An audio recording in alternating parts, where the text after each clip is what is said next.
Intelligent Cycle here, back here with another album review, and this time it's for Bruno Mars, The Romantic, and this was released February the 27th, 2026. He previewed and had a release of a music video of the song I Just Might. So I happened to listen to this album when it came out.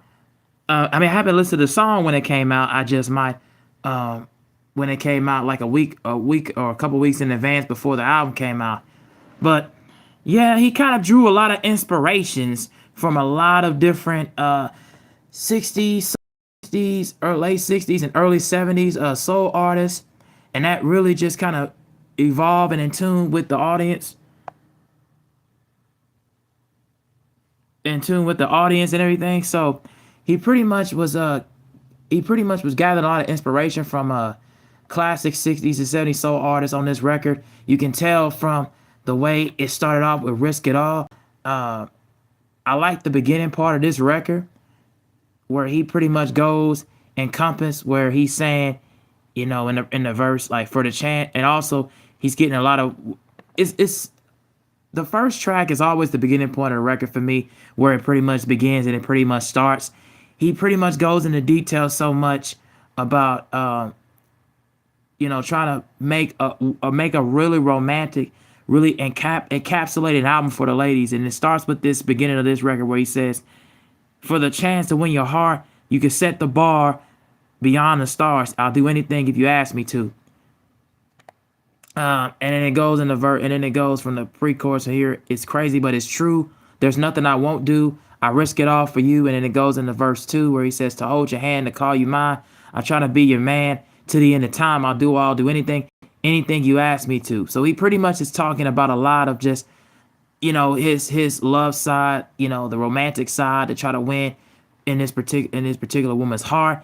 And it's produced by him and D-Mile. I really enjoyed this record. Again, it really is talking about doing anything he'll want to do for his lover.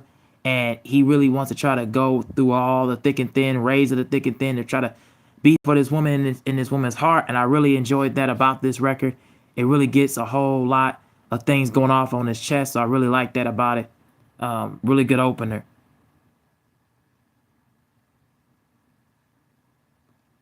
Now, the song that I really want to talk about that I really like is the record called Why You Wanna Fight.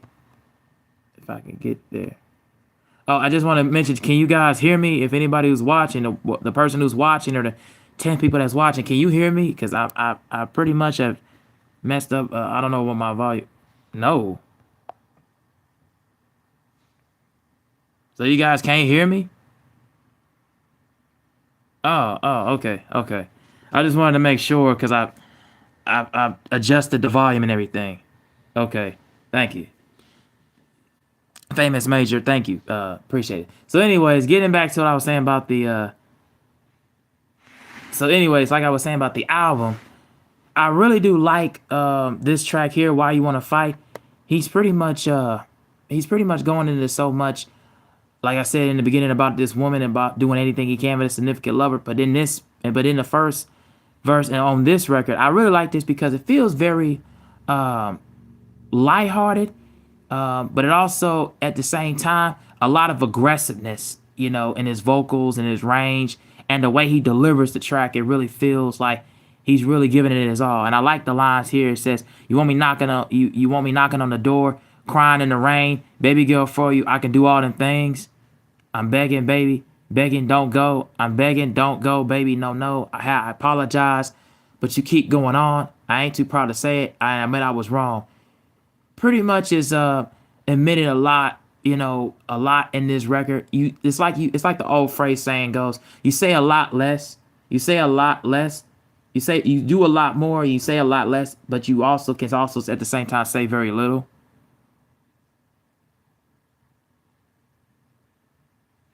So I think that was what he was going for in that verse. I also like the pre-chorus. I like the chorus in here where it says, "You want to fight with me, baby? You want to fight? You want to make love tonight? Tell me what you want to fight with me, baby." So yeah, I like what he does on this record. Like I said, a little bit of angriness and aggressive, but at the same time, more reflective with this would do everything that he can for his lover in the beginning, but at the same time, he's pretty much at a boiling point, at a breaking point. He's really trying to question with this girl, like, why do you want to go back and forth with me over little things, little petty things that don't mean anything, that don't mean nothing. So I guess what I took from that record, and I really enjoy how he went about it. Because normally guys, when they make a lot of, like, angry, aggressive, fiery tracks, they always feel like, you always want to feel like you in that rightful state of mind, that right position. But he feels like on the other end, on the opposite end, that's not where he's going with. So I really do enjoy that about this record. So really cool way of going into the track. Another song that I really like that really gave me a lot of New Jack Swing feel a bit was the next song on here, On My Soul.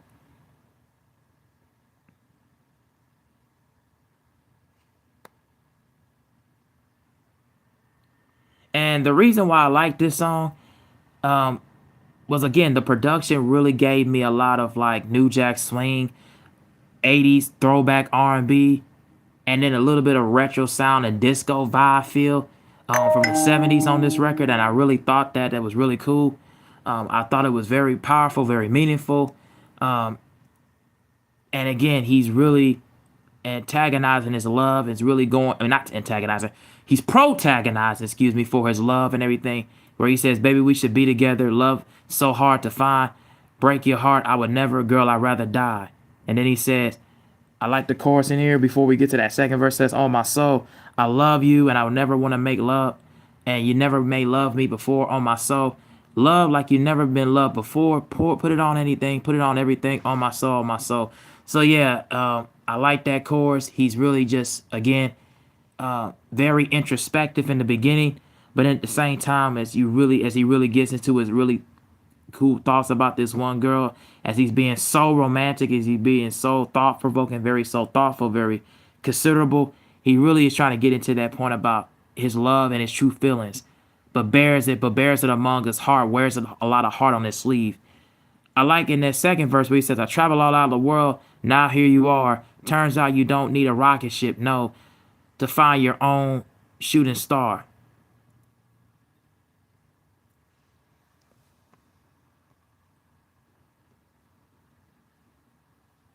And then the last track I really enjoy on here is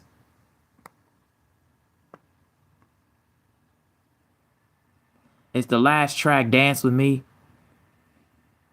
I really like this record in particular because he really was going in so much about having that one last dance, having that one last session, having that one last moment that he would share with his lover. Because I feel like he in this verse he goes, "And dance with me, darling, just one more time. Take my hand, just let's just slow dance all night, girl. I'm hoping when the music ends, you and I will fall in love all over again. Dance with me, darling, just one more time. Put your pride aside and right here next to mine, girl. I'm hoping that the music ends, you and I will fall all over again." So he pretty much is saying, like, he wants this one last night, this one last moment and one last moment to intertwine with this girl that he really feels is passionate for. And I believe he's married or so, and I believe he's married. That's why he hadn't been making music and hadn't really put out an album in over 10 years. So the last album I remember him was, of course, 24 Karat Magic, which is one of his most popular albums that was heavily involved with a lot of 80s throwback of New Jack Swing and Ben Bell DeVoe and stuff. But here he really is talking so much of making this album specifically for this one girl, for this one lover that he really feels so inviting and evocative and feels so passionate over. And I really like in the verse he's really trying to go in and really gravitate and really grab a hold on to it. And I like where he was basically in the frame where you and I fall all over again, hoping that the music would end. Like, if you be like in karaoke sessions or whatever, karaoke bars, or being in just clubs, and you want to have that one dance night for your favorite slow jam record, you can definitely play this record there. I really feel like that this is the perfect opportunity for anybody who feels in love with this record. You definitely want to feel that. Or even if you're at home, even if you're at home, you want to feel like on an anniversary or even at a date night or something, you want to play a record like that, I think that would be the perfect time to play this one. So I really like the one Dance With Me. It really has that really cool, just retroactive vibe. So again, going into this album, it's really solid. It's really cool. The production made by him was produced by him and D Mile. I really like that from this record. It gave me a lot of different variations of sounds, like I said, from 60s, 60s soul, 70s, disco a little bit, and then a lot of 80s, early to mid, and even late 80s throwback jams. I thought that was pretty cool. I thought that was really nice and really meaningful and interesting and very unique within and of itself. I thought that was pretty interesting. It's not necessarily the album per se that I'm gonna always put on every single day or all the time, but when I'm in the mood, I am gonna play this album in quite some times. But in quite some times, it's very sequenced well, very thought provoking, very well thought out. It's not the best in its discography. I think that still 24 Karat Magic is better, and like I said, it hits in the spot and it's very nostalgic to me and my warmth heart. But this album has a lot of things going for itself, had a lot of things going on, but I don't know if it's something I'm gonna constantly replay over again. So that would be the only thing I would say. The replay value is kind of a bit, not so jarring. So if I gotta rank this right now or rate it, right now I'm feeling like in between a 2.5 and a 3 stars. So that would be my rating so far, just off of like several listens in. Because like I said, the replay value is not always gonna be there, but I do feel like in certain moments I am gonna take a lot of songs. I think I'm gonna take like I said, a lot of songs. I take about at least those 4 songs in particular. I'm gonna take and replay a lot over and over again. But yeah, maybe not the whole album. So yeah, that would be my rating. I give it 2.5 out of 4 stars. It has some meaning, it has some purpose. I like the messaging. I like some of the refrains and the choruses on Dance With Me and Something Serious and Why You Want to Fight and things like that on my soul. I thought those records was really nice, but not something I will constantly replay. So yeah, that's my album. That's my thoughts on Bruno Mars, The Romantic. Tell me what you guys think down in the comment section below. I'm out. Peace.